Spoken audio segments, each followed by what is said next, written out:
Hello students, welcome to my YouTube channel. Tenth में सबसे पहला चैप्टर आप लोग को पढ़ना है वास्तविक संख्या का।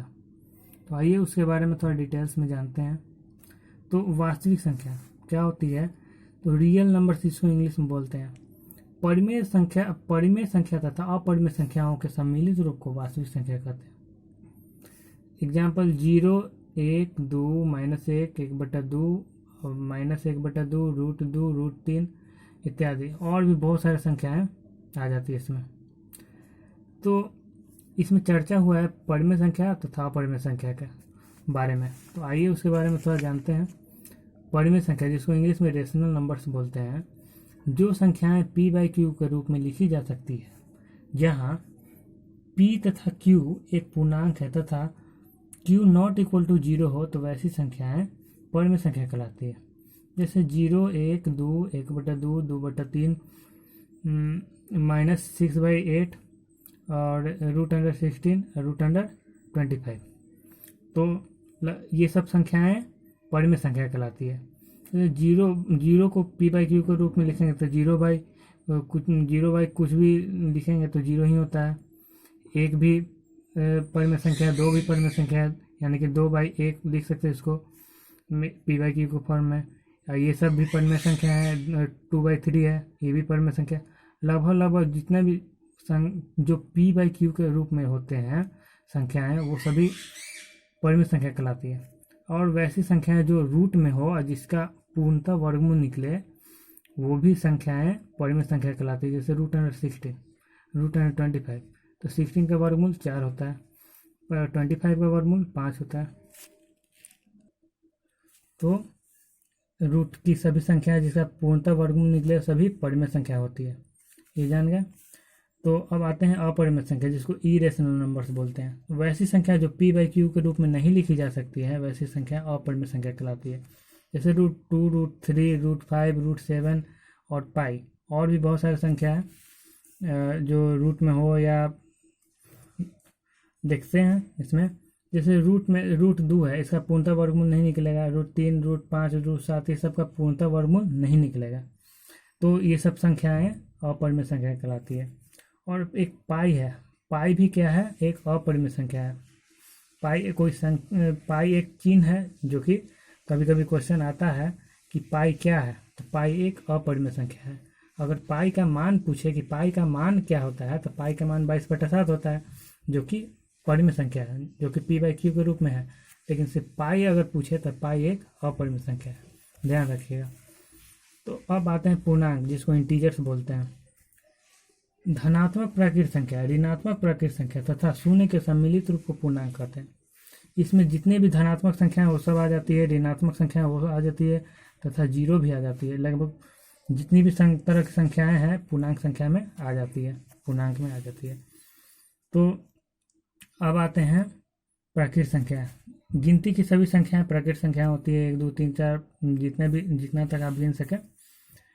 और अभाज्य संख्या है, जिसको प्राइम नंबर बोलते हैं। एक से बड़ी वैसी संख्याएं जो स्वयं के अतिरिक्त किसी और संख्या से विभाज्य न हो।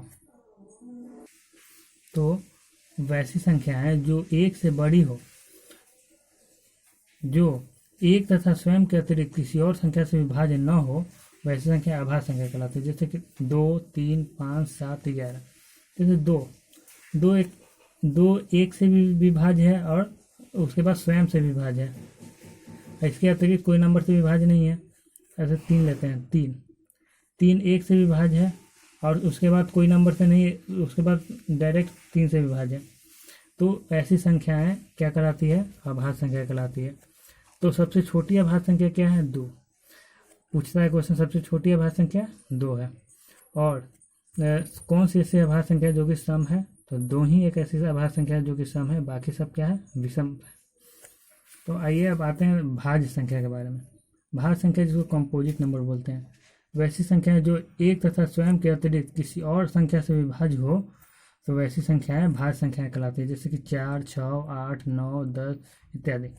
तो जो एक से विभाज्य और स्वयं से विभाज्य हो ही, उसके अलावा किसी और संख्या से विभाज्य हो। जैसे कि 4 को लेकर चलते हैं। 4 एक से विभाज्य है और स्वयं से विभाज्य है।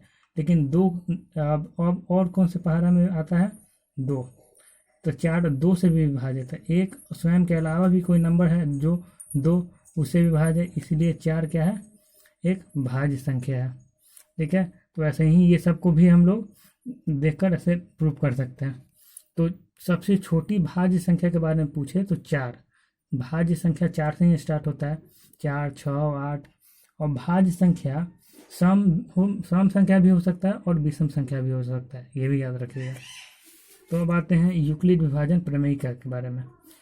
2 धनात्मक पूर्णांक a तथा b दिए रहने पर एक ऐसी अद्वितीय संख्या q और r विद्यमान है कि a बराबर bq प्लस r, जहाँ r जो है 0 से बड़ा या बराबर है और b से छोटा है।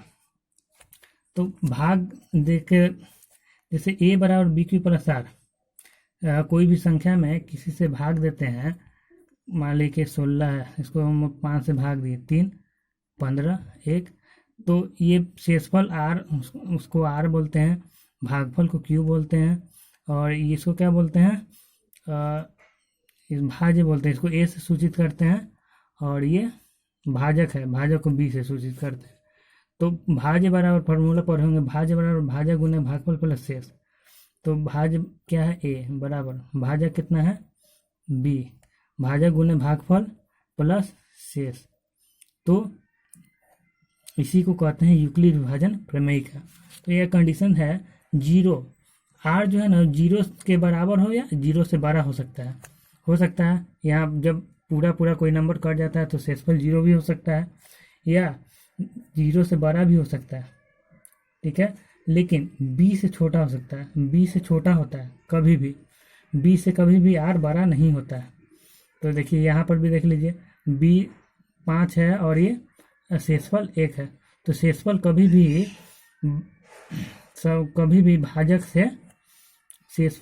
भाजक से बड़ा नहीं होगा, ये याद रखिएगा। अब आते हैं यूक्लिड विभाजन एल्गोरिथम। 2 धनात्मक पूर्णांक का एचसीएफ परिकलित करने की तकनीक को यूक्लिड विभाजन एल्गोरिथम कहते हैं। तो एचसीएफ जो आप लोग इस मेथड से निकालते हैं तो वही क्या कहलाता है यूक्लिड विभाजन एल्गोरिथम।